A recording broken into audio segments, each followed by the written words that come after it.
Okay, we are building a smudge pot today. It's more or less like a diesel, kerosene, or any kind of used oil burner. Is basically what it is. This is it up here on the computer. I've already got it drawn up on my system outside. I'm going to cut it out of 16 gauge steel. Watched a couple other videos where they make them out of different size. 16 gauge is pretty good. It's a little tough for me to bend without relief cuts, but I'm going to do most of it without relief cuts on the bottom half because I don't want to have to do a lot of extra welding in the spaces that it's going to have liquid. And this is a 16 gauge steel. We're doing basically normal number 9 tip, 100 inches per minute at 30 amps. Langmuir XR 4x8 table with the Everlast 62i plasma. And we're just going to go ahead and get this thing started. We'll run most of it in high speed, so won't end up making the video an hour long. So hopefully we can cut it down to about 17 minutes or so. But we'll see how this thing turns out. I'll let y'all watch it for a little bit and I'll cut in here and there.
Well, there's all the pieces just wiped down. I still need to wire wheel everything.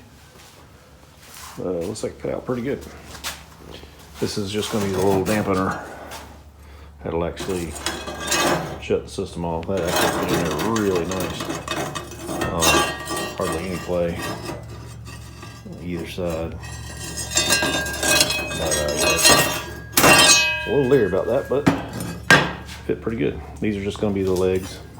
These are going to get bent in half, and that'll actually be what's in the corner once it gets bent.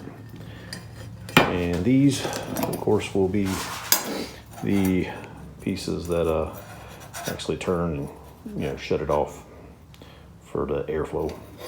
There's going to be one on each side. And they'll actually cut the air off. This here is going to actually be the fill tube. Once it gets bent up right, that'll be the fill tube. It'll actually go on the other side. But yeah, that should be about it. I'll get it all bent and put together. Probably make another video of me bending it up too. All right, we got it all cut out now. I'm just beginning to try and start bending some of this. And this top tube here bends okay. I've got some relief cuts in it because I wasn't worried about anything leaking out of it. It's still a little tight to bend, but it bends up pretty easy. I had to bend it in 3 different places to make it totally square, so it's a little hard to get in and out of the machine. I probably could have made it in 2 pieces and made it a little easier to bend. That way I only had to make really 2 bends, but then I would have had to weld both sides, and I didn't really want to have to do that. So I just went this route, and it seemed to work out pretty good.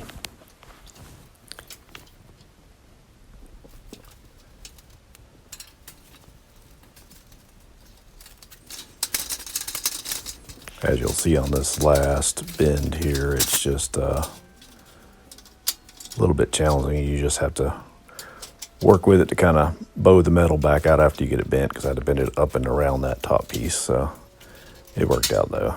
It wasn't too bad. And then I just pulled it loose and kind of finished hand bending the rest of it. It got it pretty close to where it needed to be, as you can see.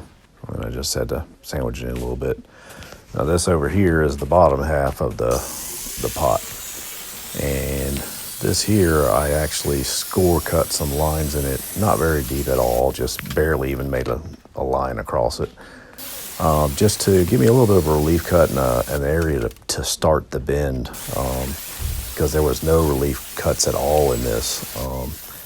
And I didn't want to have to weld all the way across that and try to, have a little pinhole leak somewhere or something. So, but it did okay. It's a little tough to bend, like I say, on the bigger pieces, but it did pretty good. It got me, 20%, 25% of where I needed to be, and then I just had to take a ratchet strap and kind of pull it to where I needed to do it, and some clamps, and pull it in tight, and then tack weld it into place, and then go back and finish weld it. But I guess you can see it bends it right on up fairly decently. It's a little tough, but it makes it.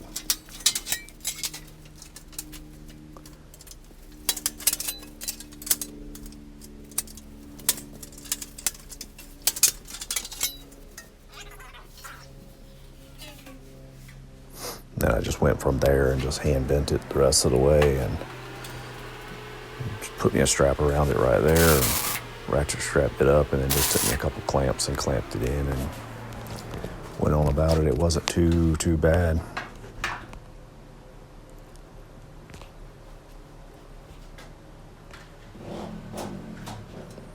I just got all the tack welds on it, and then I went back and finished welding it. I ended up grinding it down smooth, which I don't really like. I think I'm going to go back and weld over top of where my original welds were, just to make the metal a little thicker in those edges and those corners. I'm just worried about it being thin and wearing out over time, the heat getting to it and it cracking and starting to leak. So I'll probably go back and basically weld over all my welds that I ground down in the first place. Just make it a little stronger.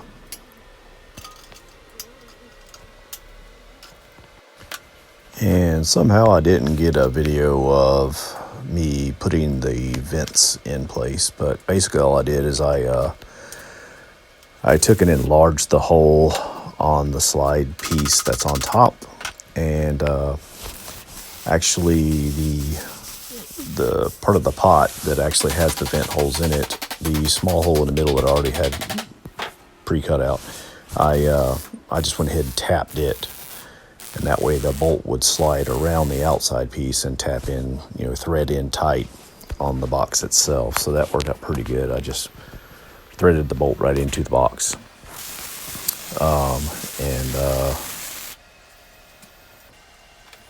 And then the other thing is, for some odd reason I didn't have in my video the slide piece that I showed earlier that slides in to actually close up that big 6x6 port. I just welded some small tabs on the inner edge of that for that port to slide on, and it just slid right into that slot. But I forgot to video that for some reason, or missed it.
here it is, all finished up. I had just lit it. It's just getting hot now. And it gets quite a bit hotter here in a few minutes, and the metal starts to blue out on it as it gets hot. But yeah, that little side port right there, you just take the cap off. You can light a paper towel and shove it down in there. It lit it, but it was taking a little bit of time, so I just threw a torch in there, blew a torch down in there, and it lit it up pretty quick. And this is running with diesel. I did try it later with diesel and more oil, more or less, more just used oil, and then I put a little bit of diesel on top of it to get it started, but it burned every bit of that up just as hot. Doesn't smoke real bad. It has a little bit of black smoke that comes out of the top of it, but not too bad. And those vents work excellent. You'll see in the next little clip I got coming up. It really turns it down. If you close them up most of the way, it'll turn that thing down to where the fire is about halfway up in that tube. And you open the vents up, and it really puts some fire out. Like I say, it's just now getting hot. It gets a little bit more fire coming out of there in a few seconds. But yeah, I got another clip here in a minute that'll show you the vents running and all that stuff. And we can, I can actually modify the top to put different logos or whatnot on it. That's my Walker Metal Works logo there. But I could put about anything on that thing, cut it out, and then bend it afterwards. But yeah, this is it here. It's turned all the way down. And that's opening up one vent on that side. And then when you open up the other vent, you'll see it even get a little bit more fire coming out of that. Just look us up, Walker Metal Works, YouTube, TikTok, whatever. I can actually get you the SVG file for a very small fee, probably $15. Or I can pre-cut it out for you and send it to you if you have a way to bend it and tack weld it all up yourself. I can make you a little kit like that. But yeah, just let us know. Like I say, it works out really nice. And it's a nice little heater. Puts out some hot flames, diesel or oil. I haven't tried kerosene yet, but it should work out just as good. All right, well, we appreciate it now, and just like and subscribe. We have a few videos here and there every once in a while, and I have some small little skit videos I throw in here and there just on little projects I make. And we appreciate it. Thanks.